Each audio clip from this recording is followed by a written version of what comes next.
اللهم صل على سيدنا محمد يا رب صل وسلم دائما ابدا على حبيبي.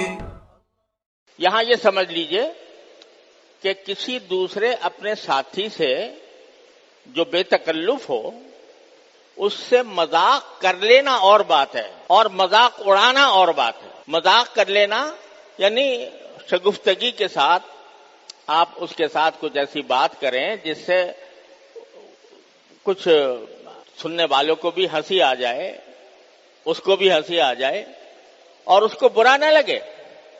بے تکلف دوستوں میں اس طرح کی باتیں ہوتی ہیں، جن کے درمیان بے تکلف ہی ہوتی ہے. وہ بھائی ہے، دوست ہے، کوئی ملنے والا ہے، اس سے اگر کوئی ایسی بات کر لی جائے جو مذاق کی بات ہو، جس سے اس کو برا نہ لگے، جس سے اس کی دل آزاری نہ ہو، تو اس میں کوئی حرج نہیں. یہ دوستوں میں ہوا ہی کرتا ہے، بھائیوں میں بھی ہوتا ہے، دوستوں میں بھی ہوتا ہے. اس سے کوئی شخص اپنی تذلیل محسوس نہیں کرتا کہ مجھ کو ذلیل کیا گیا، میری توہین کی گئی. ایسے مذاق میں کوئی حرج نہیں. خود نبی کریم سرور دو عالم صلی اللہ علیہ وسلم سے ایسا مذاق ثابت ہے کہ آپ نے اپنے صحابہ کرام کے ساتھ بھی بعض اوقات مذاق کے جملے ارشاد فرمائے، اور صحابہ کرام سے بھی منقول ہے کہ انہوں نے بھی لوگوں کے ساتھ شگفتگی کے ساتھ بات کی اور اس میں مذاق بھی کیا. تو مذاق کرنا اور بات ہے. حضور اقدس صلی اللہ علیہ وسلم کے پاس ایک صاحب آئے، انہوں نے کہا کہ یا رسول اللہ مجھے ایک اونٹ دے دیجیے گا، اونٹ چاہیے، مجھے ایک اونٹ دے دیجیے. تو آپ نے فرمایا بھئی میں تمہیں اونٹ کا ایک بچہ دوں گا. تو وہ کہنے لگا جی بچہ میں کیا کروں گا بچے کو لے کر، میں تو پورا اونٹ چاہتا ہوں. تو آپ نے فرمایا جو بھی اونٹ دوں گا وہ کسی نہ کسی اونٹ کا بچہ ہوگا نہیں. تو اب یہاں آپ نے مذاق بھی فرمایا کہ اونٹ کا بچہ کہہ کر وہ اونٹ پورا مراد لیا اور اس میں ایک شگفتگی پیدا ہو گئی، اس کو بھی ہنسی آ گئی ہوگی سن کر. تو یہ مذاق کوئی برا مذاق نہیں ہے. ایک عورت سے آپ نے فرمایا، اس نے کہا یا رسول اللہ مجھے، ایک بوڑھی عورت تھی، اس نے کہا کہ یا رسول اللہ مجھے دعا کر دیجیے کہ اللہ میاں مجھے جنت میں داخل کر دے. تو آپ نے فرمایا کوئی بوڑھی جنت میں نہیں جائے گی، کوئی بوڑھی جنت میں نہیں جائے گی. وہ پریشان ہو گئی کہ یا رسول اللہ کیا بوڑھی ہونے سے ہم جنت سے محروم ہو جائیں گے؟ آپ نے فرمایا کہ کوئی بھی عورت بوڑھی ہو کر نہیں جائے گی، بوڑھی بھی جوان ہو کے جائے گی، یہ مطلب ہے.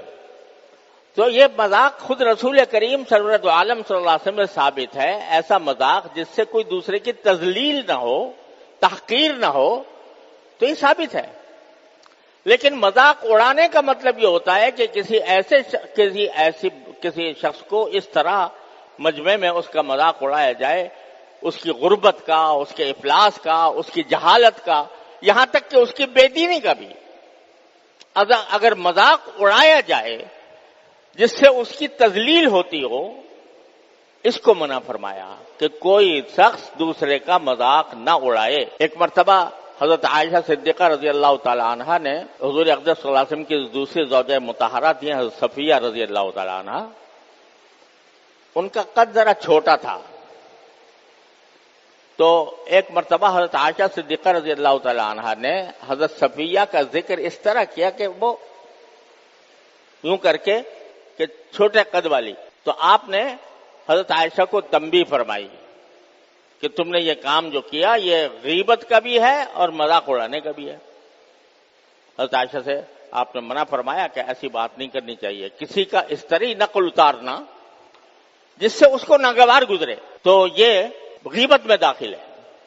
آپ نے منع فرما دیا. استہزاء کرنا، تمسخر کرنا، مذاق اڑانا کسی دوسرے کا، اس کو منع کر دیا. منع اس لیے کر دیا کہ یہ دلوں میں رنجشیں پیدا کرنے والی چیز ہے.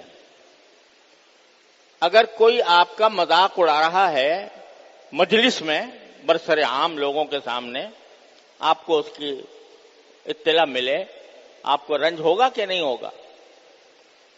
رنج بھی ہوگا اور اس شخص سے رنجش بھی پیدا ہو جائے گی کہ یہ مجھے ذلیل کر رہا ہے، میری توہین کر رہا ہے، اس سے ایک طرح کی عداوت پیدا ہو جانے کا اندیشہ ہے۔